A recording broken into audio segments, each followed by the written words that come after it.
Assalamu алейкум урматтуу YouTube көрүүчүлөр. Биздин бул чыгарылышыбызда Сары Челек коругунун жаңы жетекчиси тууралуу сөз болмокчу. Сары Челек коругуна жакында гана жаңы жетекчи шайланып келген. Ал жетекчи келип эле мыйзам бусканына күбө болдук. 9 сентябрдан тарта Сары Челек коругунун постунда турган ККМ аппаратын алып салган. 9 сентябрдан тарта Сары Челек коругуна келген коноктордун акчалары мыйзамсыз алынып турган.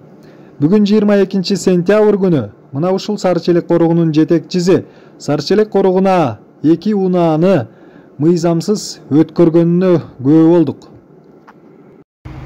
Машина өткөн 22-синде. Сомотой экен эмне дейт?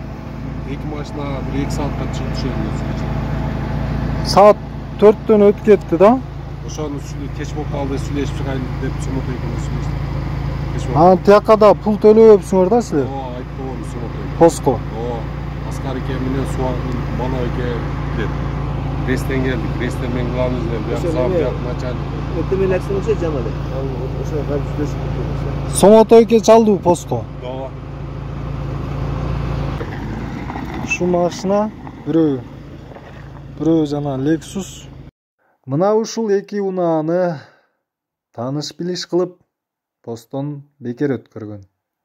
Анткени азыр Сары Челек коругунун директору. Бирок бул посттон саат 16:00дон кийин жогоруга унаа өткөнгө мүмкүн эмес.